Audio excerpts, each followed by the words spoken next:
Hello, everyone, and welcome to another episode of the DME podcast, where we have conversations that heal. My name is Amanda Iheme, and on today's episode, we're going to be talking about family and mental health, specifically focusing on the Nigerian family dynamic. And to have this conversation with me is Sandra Anyahebi. Sandra is an experienced mental health professional with over 7 years of clinical and professional experience, where she supports individuals in their journey towards well-being. She's a psychologist. She lives and practices in Lagos. With her expertise and years of experience in the mental health sector, she has served as a consulting psychologist for organizations, individuals, and films. She's also a trainer to several organizations across in different industries and has also participated in high-profile conversations. Sandra is recognized by the Honorable Commissioner for Health in Lagos State for her contribution to mental health. She's also the founder of Psych Babble Foundation, a youth-led not-for-profit mental health organization that champions mental health awareness in Nigeria and Africa, and is the co-founder of Practicing Psychology, a Nigerian community that is supporting and providing guidance and mentorship for young professionals in the mental health field. Sandra has done it all. Thank you so much for choosing to be in today's episode, and thank you for your patience as well. I really appreciate it. Sandra and I have been colleagues for so many years, so it's so cool to be here sitting down together having a conversation. So today I want us to talk about family dynamics, and the reason why I decided to have this conversation with you specifically is because you are one of the few people I know that have had to work with students and their parents for a long period of time. And I want to draw from that knowledge. And also with working as a co-founder for Practicing Psychology, mentoring students as well, who are trying to find a career in mental health and running Psych Babble, I feel like there's a lot of experience you have that in there to draw from to add to this conversation, because I have seen from my own practice how people's childhoods and their family dynamics really impacts even how they show up as adulthood in a workplace. Yeah. So you working with them in a secondary school space or high school space, preparing to go into university, and people who have left university and trying to find their footing in the mental health space, I want us to have conversation in that line. So let's start first of all with like a very general question, which is that if I had to ask you to tell me what you think of, or how would you frame the Nigerian family dynamic from your experience, what would you say it would look like? Like a typical Nigerian family dynamic. Most Nigerian families are still very patriarchal. Typical, that is the head of the home, and then there's the mom, and then there are the children, and that is making all the decisions. You don't have any choice, follow. Very authoritarian, this is how we do things. All you have to do is just listen, obey, and keep it going. You don't ask questions, you do what you're asked. And it can make things very difficult, both for the parents, but more importantly, the children, because there is no sense of individuality. You are just existing as a branch of somebody else. Yes. You're not existing as an individual. So I think that's how a lot of Nigerian family systems are. But more recently, people are branching out of that. Like they say, the millennial parents, we are doing the gentle parenting thing, but the typical average Nigerian parental system, or the style, or whatever you want to call it, is very authoritarian, very follow the rules, don't ask questions. And even with the gentle parenting, it's still there, but yeah, that's what it kind of looks like from looking outside in, or even looking inside out. Because while you are in there, you don't even know. You don't know, you just are existing. You think that this is what it is. You think this is right. Till you go outside and you see somebody else whose parents are very warm, very kind, very, all of that. And then you're like, hold up, wait. We're not all the same. This is not what I know, Yeah. And then you begin to realize that you are an individual outside of your parents. But your parents, or how things look like for a lot of them, is just very follow the rule. Don't deviate from it. This is what it's going to look like. Yeah. I think that a lot of Nigerian parenting is very much fear-based and anxiety-based, because we live in such an unstable economy where things are like, you never know when something is going to change. And Nigerians have been through so many turbulent episodes from... Tell me about it. Like from, if we even go pre-colonial times, or looking at wars that happened in the Yoruba Kingdom, then after that we have the colonial times, and after that we had the Civil War, and after that we lived through so many army, like military leadership, and then civilian. So this is like the country has just always constantly been in some type of mess. True. And when you have to raise children in a place of instability, you want to keep control of them as much as possible because you think like, okay, this is the best way. That's the best way to protect them. Yes, to protect them. But you don't realize that by doing that, you're also at the same time stifling their ability to exist as full individuals. Yeah. 100%. I agree with you. Because it's also this thing where, you know how as an individual, okay, one of the things I've seen the most with young people is the difficulty to make decisions. Because all your life, somebody has been making these decisions for you and you cannot even question it to start with. So you have to just follow exactly how it is, only for you to wake up one day and you're just thrown in, okay, go to school. And then you get to school, you have to make decisions. Okay, how am I going to? I remember personally, my biggest fear at some point in life was going to uni. I was so scared. Oh my God, not the idea of going to uni was, if I get to uni, I can actually go missing. What? I'm serious. That was my biggest fear. Like, because, okay, I think what pushed this was I had gone to visit my sister in school. And anybody here who is from Delta or went to Delta State University, you know how the campuses are so different. So one campus could be in one location and the other campus is streets and streets away. And you can have a class from one campus and then you're entering bike or keke or whatever to go to the next campus. And I followed her for school one day and I'm like, and then it dawned on me, I was like, God, I'm not ready to go to school. Because the entire time, I've never really had that experience, you know, and then now, so I was so scared. I was like, if I go to school, what if I don't know my way back to my hostel and I just go missing from there? It was my biggest fear. But why was this? Because it was more like I've been kind of like a sheltered child. And sheltered not like in the best way, but sheltered in terms of like, you're not allowed to do this, you're not allowed to do that, this is what you do, and that's it, right? So, but over time, you get used to it. But it took a long time for me to come to terms with the fact that your parents are not coming to save you in going to classes or going back to your hostel. You have to figure that out by yourself. But you see a lot of young people still struggling to do that, even beyond the low-stakes situations. Hard decisions is difficult because, you know, realizing you're consulting parents and consulting everybody.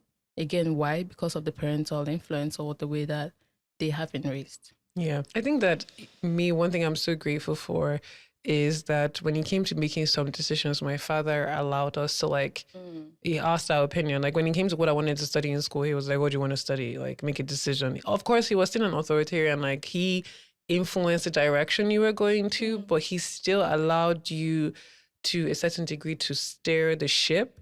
And it has also resulted in the person I am today. Because when I think about the life I live and I see some other women, especially some other Igbo women, and I see how their fathers and their mothers relate to them, I'm like, mommy, I'm thankful for the parents I have because they allowed me that free reign to really be myself. And I was a rebel. So I'm very decisive as a person. I want to do this, I want to do this, and I go for what it is that I want.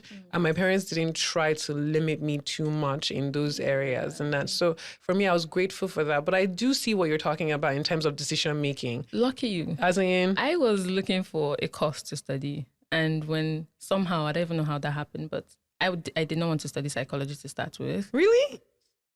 Anybody else? Because most of us we studied, well, that's not what you wanted to study. I wanted to study psychology. No, not me. I wanted to be a lawyer. Really?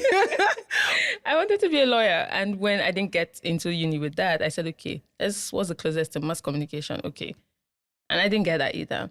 Somewhere along the line, my parents and auntie or somebody or something told my mom about a school somewhere, private uni.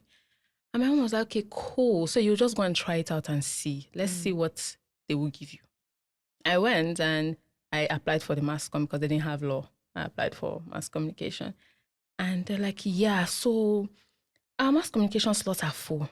So what can you do? I'm like, what do you mean, what can I do? This is not my decision. They're like, okay, cool. Here you have philosophy, you have psychology, you have political science. You know what? No, take psychology. And I was like, okay, cool. I took it. I went home. Because in my head, there's no way my parents, what psychology? I see. I got there and I told my mom, like, oh, okay, cool. So you start school next week. I was like, right, okay. I didn't even have a say in it. Just That's what you're gonna do. I chose psychology. I was gonna do neurosurgery, and as much as it was like you're going against my wishes as a child, I felt I'm so grateful for that because it pushed me in the direction of when I went into study. So he brought this brochure, and then I saw psychology, and I was like, you know what? If I cannot open the brain, I can get into the mind. At first, when I told him I was going to do psychology, he was like, how will you just move from science to art? Because back then, people saw psychology as education. Art, they didn't think it was science, but to his reluctance, he allowed it to happen. So I went, cool. And they shipped me off to Ghana to go and school. And this brings me to the next one, which is like being a child, a Nigerian child, especially a millennium. It's so funny how our parents just thought it was okay to just ship some of us out of the country. Like I was 15 when I left Nigeria to go to a different man's land.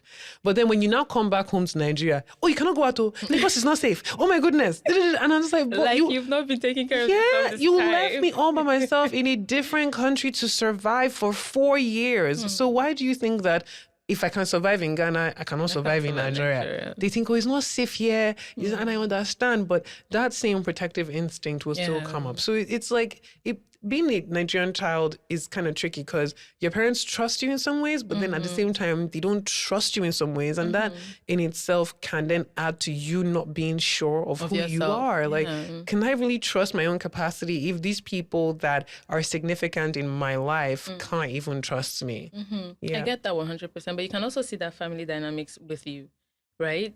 Where your parents are like, okay, cool. Medicine, you will not. Most typical Nigerian parents, that medicine, you will study it. you will do it. I don't care, you will do it. But your parents were able to actually decide that, maybe this is not the best thing for you. But in terms of also just shipping children out of the country or sending them to far, far away, I think it's something that our parents, for some reason, I don't know if it's that they didn't think about it or it's just a thing of, I have too much responsibility. That's how I tend to see it sometimes. Because you can even see, like before we get to the university, you see where parents are sending their children off to boarding schools and you have no idea what's happening to your child for 3 whole months. There are some people who never visit. You can ask people who went to boarding schools. They know somebody or classmates or anybody within their school system who their parents barely visited them. Maybe at most they will send like a relative, go and give. But that parental connection, it's almost like your parents just said, yeah, okay, cool.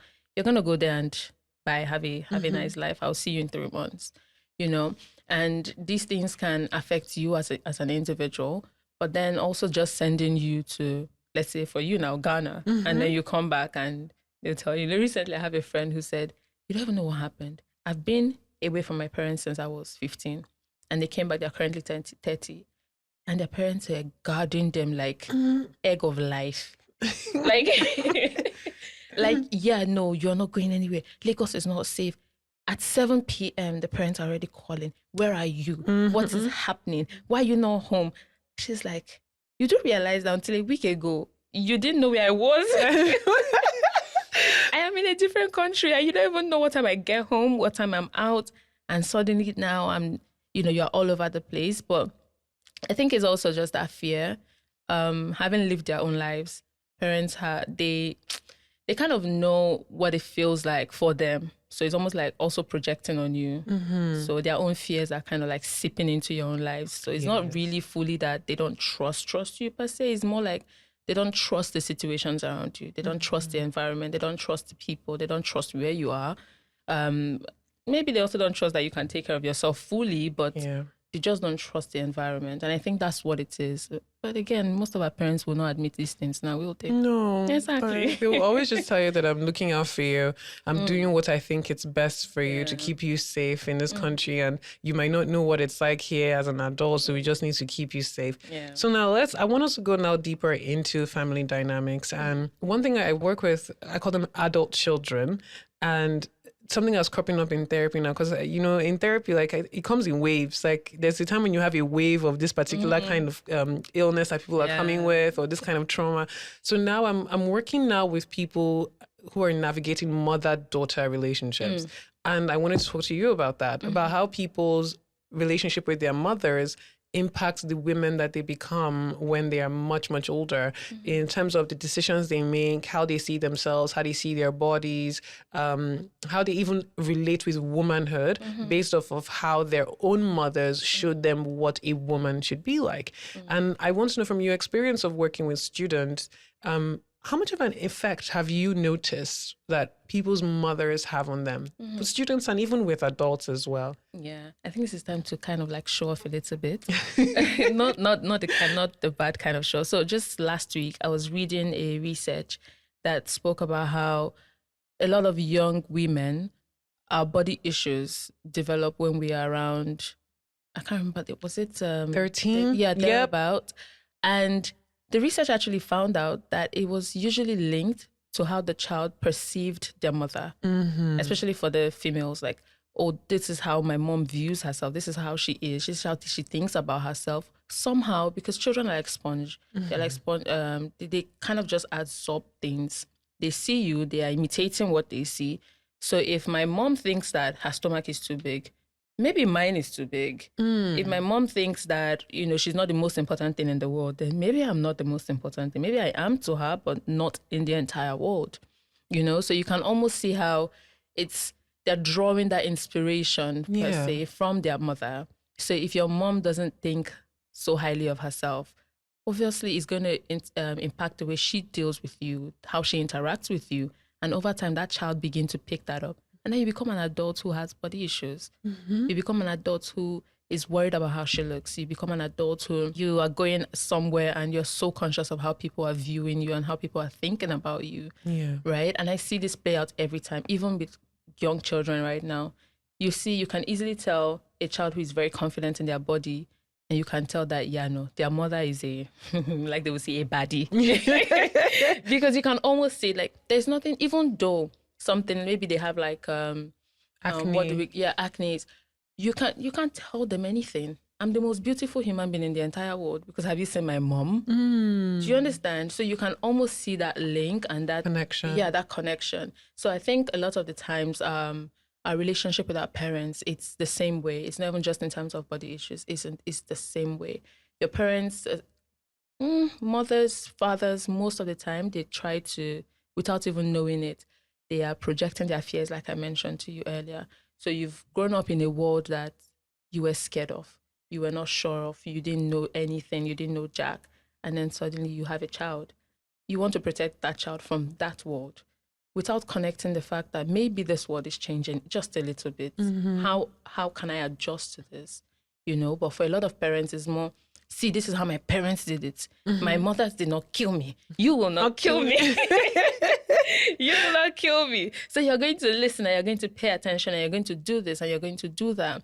And parents are just, in their mind, they're doing their best. They're doing what they know.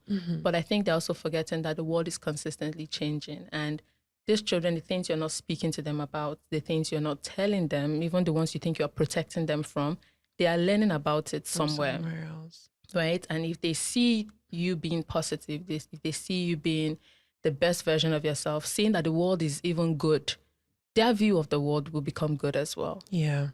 But yeah, I think, I hope I answered that question. Yeah, you did. You did. Yeah. And to also then go to the opposite, which is like the gentlemen and their fathers.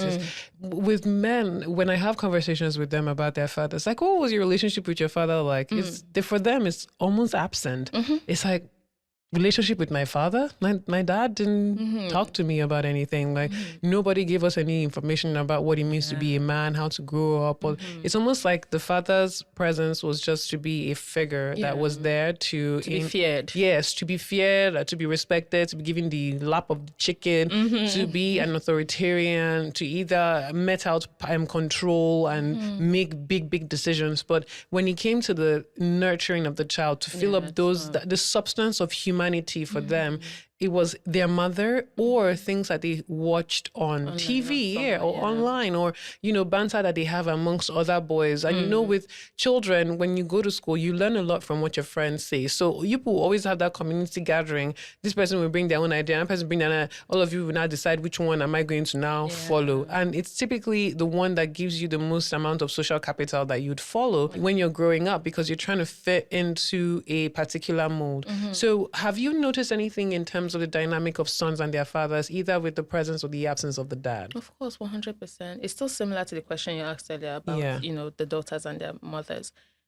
Fathers, like you said, it's almost the nurturing aspect is left to the mom. Still that patriarchal system.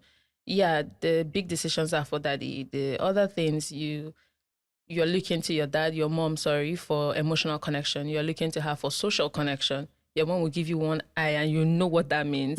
But if you're looking at your dad, ask a lot of children. If you're really looking at your dad, maybe in a situation where you went to visit a family member and they offer you food and your parents don't want you to eat it, most of the time, the children will not look at their dad. They look at their mom. 100%. They're going to look at their mom, right? Why? Because she's the one who is responsible for catering to them, their social development, their emotions and things like that. Even when you look at dad, there is nothing. Either he's engrossed having conversations with other people or there is nothing to take from there, right? And you see how this also affects the male children. There is no connection per se with dad.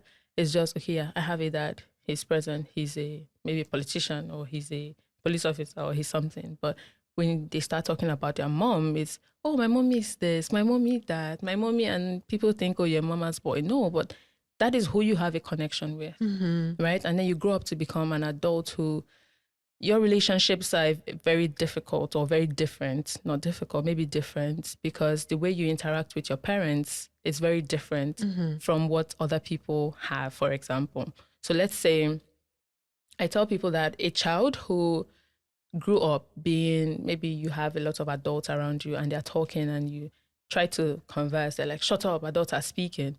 That child is going to grow up to become an adult who thinks that their opinions don't matter.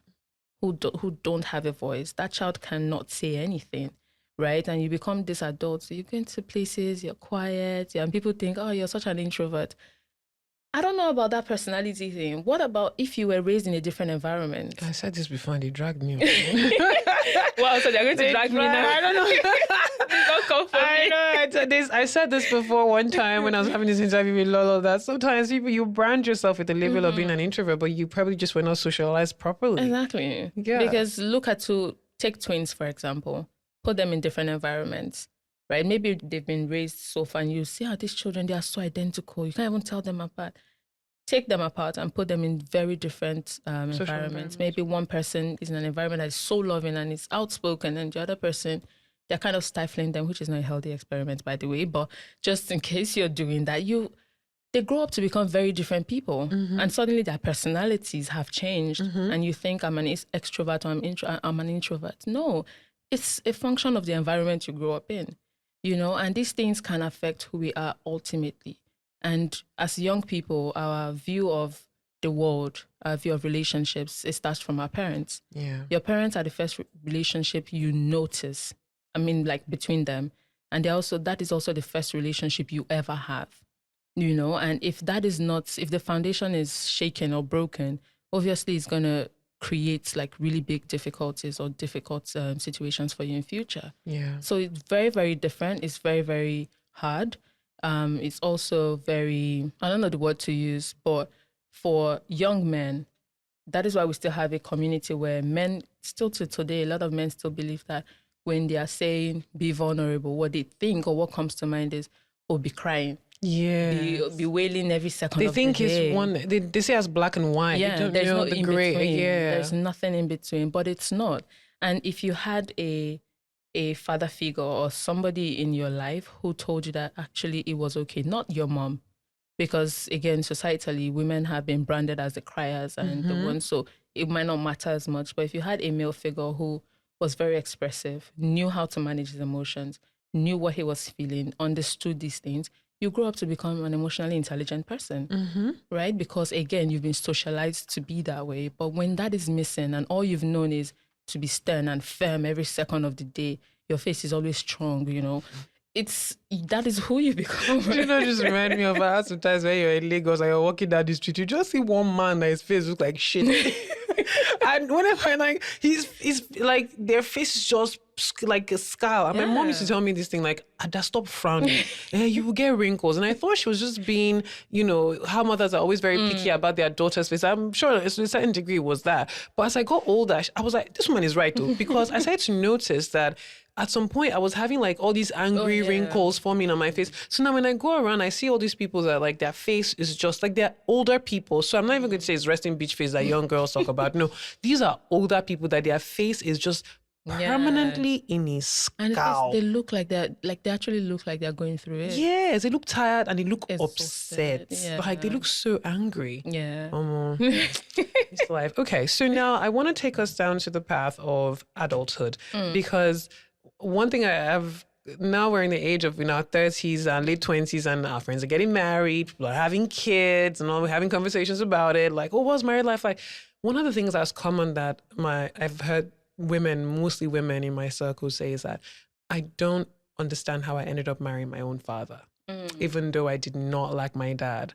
And so a few men have said the same thing. Like, I don't have, she's just like my mom. But when men say she's like my mom, it's typically because the woman is taking care of them in a nurturing way.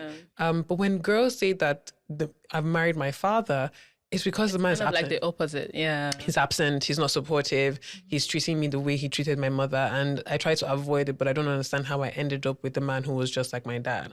So share your opinion with me about how you think that link between you have a father that doesn't treat you well, or you treat your mother well, but then you end up marrying someone who's like your dad. Like, what is the connection between that?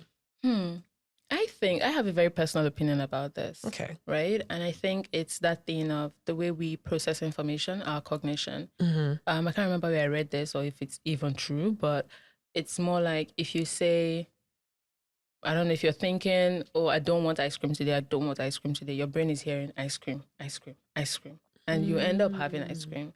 So I think for me, what I believe is that for a lot of people, you don't want to be like your dad. You don't want to marry a man like your dad. Your brain keeps hearing your dad, your dad, your dad.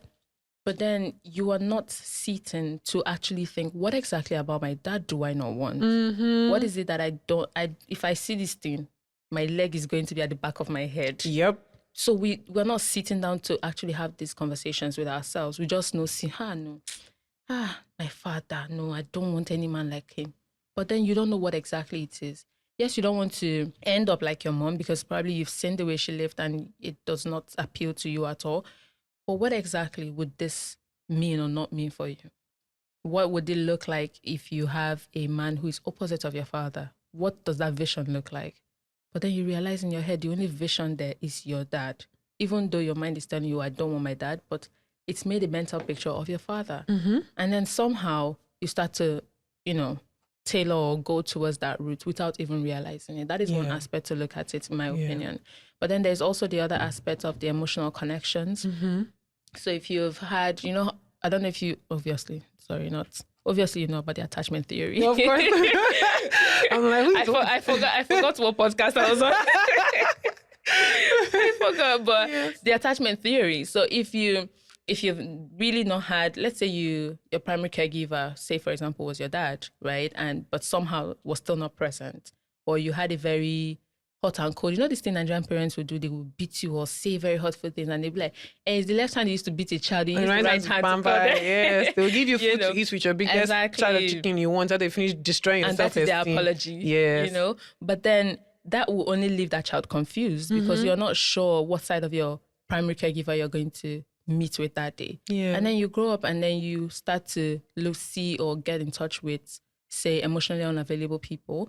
But then somehow they still do that thing like maybe breadcrumbing you. And you're like, okay, yeah, this maybe, it's the familiarity. You might not know deep down because you're not having that conversation with yourself. The familiarity, you feel like, okay, yeah, maybe this person really likes me. But the familiarity is more of what your relationship was like with your primary caregiver when you were younger. But if only you had paid attention now, you've asked yourself, what is it I don't want? What is it I want from a partner and stuff like that? You can clearly see that, oh, no, this is the pattern. No, thank you, sir. And I'm out the door. But then because of that familiarity, you think it's, oh my God, I have the butterflies in my stomach. It's not the butterflies, that's moth flying. That is moth, But then again, it just comes down to that. Actually, why and what do you want? Change that mental picture, right? That is why I said that I believe it's more about our cognition and the way we process things. But you have to sit down. You have to have that difficult conversation with yourself. You have to find out, what do I want? What do I not want? What exactly would it look like if I don't want a man like my father? but if I don't want a woman like my mother, compared to just saying, I'm never going to marry a woman like my mother, or I'm never going to be with someone like my dad. But you need to have that conversation. You need to know, what is it I don't want? Because I subscribe to the school of thought that says that no human being is all bad or all good. So even knowing, okay, I don't want to be like my father, what are those parts? What exactly is it that this person has done, right? And how can I, see it? How do I know that this is what I don't want when you don't even know to start with? So if you don't want to be like your dad, but you don't know what to avoid, so you're just going with the flow. Yeah, and typically what they will just end up avoiding is just like a physical representation. So they'll say, oh, maybe my father used to be verbally abusive to my mom, so I need to find a man who is verbally abusive, but you don't recognize that even if a person may not be verbally abusive, they might actually be psychologically abusive. So 100%. It's like you find a roundabout version of your dad because you're just avoiding the surface, but you don't go deep enough to know what exactly made this parent of mine exactly who they were. 100%. Yeah. Okay, so my final question for you is this, is that if I had to ask you to make recommendations as to how can Nigerian parents be better parents for their kids, what do you think are some ingredients that they need to now begin to add into their parenting style to create a family dynamic that's a lot healthier for Nigerian children? I'll always go with the social development thing, or the social empowerment, if you want to look at it that way. So what does this mean? Now there's a wave of, gentle parenting, I get it, even though sometimes, there's always an extreme to a lot of things. Yes. But I get the gentle parenting. There is something there that we need to take away from. And I think that's what, that's the good thing about millennial parenting now. People are becoming more gentler with their kids. They are listening more. While I used to work as a school counselor, one of the things I always suggest to parents was, every time their child would come to me and complain about something, I'm like, okay, good. We'll provide you, coping strategies, figure out ways to navigate this. And then if we can, we're going to have a conversation with the parents. Okay, have you this thing? I've heard you. I know. Yes, this child they never listen. These children. Okay, cool. But are you listening to this child? What is it that this child is telling you that you are actually not listening?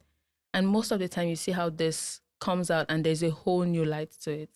I'm going to give an example. So I had a student come to me and say, Sandra, so here's the thing. I don't want to study medicine. I excel at it, but I don't want to. I'm like, okay, so what do you want to study? Like psychology. I just knew from that moment, I knew this is going to be a difficult conversation. Why? Parents can be very funny, right? And I'm going to explain to you why in a minute. So when this happened, so because obviously this child needed to start processing their uni applications and everything, we had to take it to the marketing team, how to navigate these things and everything. And then we'll call the parents because I'm not the one who'll pay your school fees. So we had to still bring the parent in for conversations because this child was adamant on it, refused to take certain exams because of this. And it just made me wonder, if you're going to this length, why then there's a disconnect somewhere. So we had a conversation with the parents, and I didn't introduce myself at first. I just said, oh, my name is Miss Sandra. I'm just a school counselor here. Kiniko, like they would say. And the parent just went, yeah, I don't know. But I feel like somebody's influencing this child to study psychology. I'm like, You are the negative influence. See? You are the problem. They're like, no, because what is psychology? What do you want to study with this degree? You want to be treating mad people and be taking them off the road? Hell. I was just there. I was smiling, but I was so pained. My chest was paining me. And the entire conversation, when we're done, I then introduced myself properly. I said, okay, my name is Miss Sandra. I'm the school counselor. I'm also a psychology teacher. And outside here, I'm also a therapist. Should I say that somebody's influencing this child? And that was what I was afraid of. Because parents don't like to lose control, right? And just thinking about the fact that, there is so, and they went on and on about how this child had been okay with studying medicine for the longest time. So why is it now that they're changing their mind? So somebody must have been feeding them something. And that was what I was afraid of, because that is always, dealing with parents is a tough job. It is. Right? Because things can escalate quickly, and so, but with that whole conversation, after a while, we had this conversation for about 2 hours. Nothing changed. We're just going back and forth, back and forth, back and forth. And I just told them, okay, you know what? Here's what we're going to do. I'm going to arrange a meeting with a school psychologist, the MD, every stakeholder we can bring. I'm going to, organize a meeting with them. Hopefully you can join. And then they came the next day. Throughout that meeting, I didn't say one word. I just allowed every other person to speak. And one of the people in that meeting, the parent respects so much, was like, but wait, psychology is not such a bad thing. Sure, you know. And then the parent went, I know it's not a bad thing, but happen now. Psychology. Let her do microbiology. I don't mind though. She can do psychology in her master's. But suddenly this parent is becoming reasonable. And why? Simply because there is somebody else on the table who they kind of like respect a little bit more.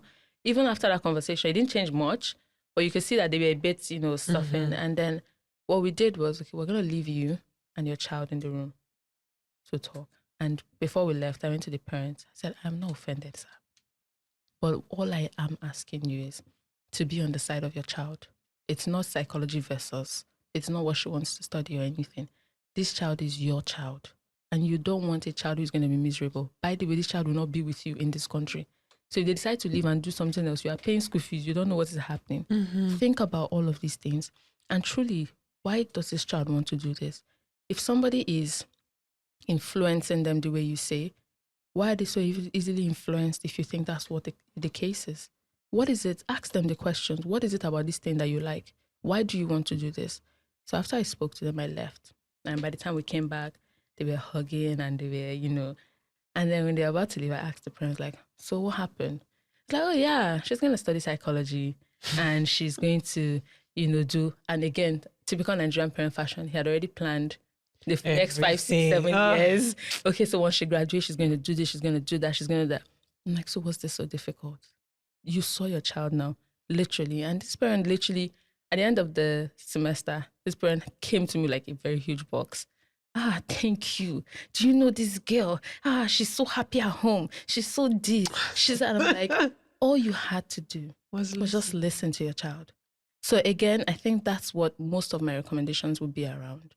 Listen to your child. Be more gentle. Be more warm to your children. I'm not saying to spoil them like they will say. It's not about spoiling.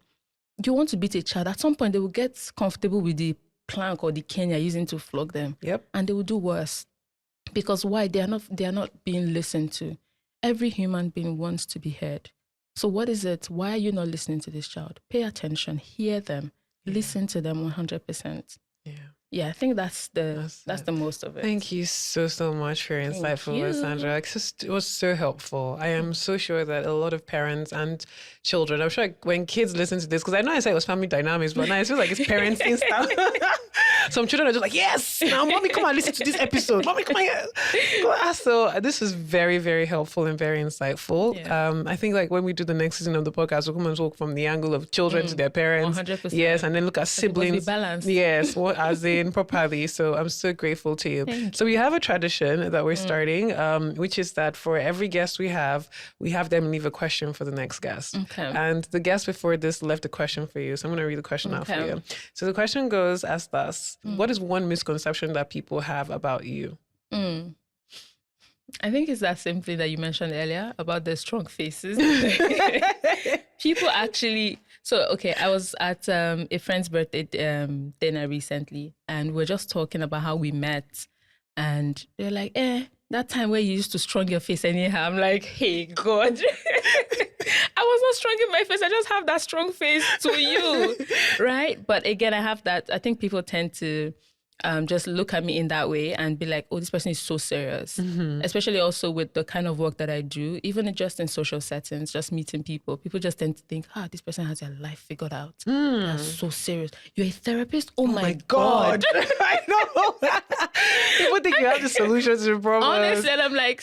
Honestly, sorry, I'm still trying to figure out a lot of things here. Side note, I remember one time I was having an argument with a friend of mine, and then this other friend was on her side, and she was like, communication, I wonder, how can you do it? Because we're arguing about how I was like that, just nodding your head when I can't see is not communication and everything. So we were fighting back and forth. That's how the other friend was just like, well, Amanda, I expected better from you because you're a therapist. In my head, I was just like, I was like, who told you I'm a better person because I'm a therapist? Please. I'm a human being, I have emotions. Please, I can make mistakes. I'm like, please, you need to just put that aside. Every time, if I'm not in my office, I'm the regular old Sandra. Please don't stress me out. Whatever you see, how you see it, don't stress us out.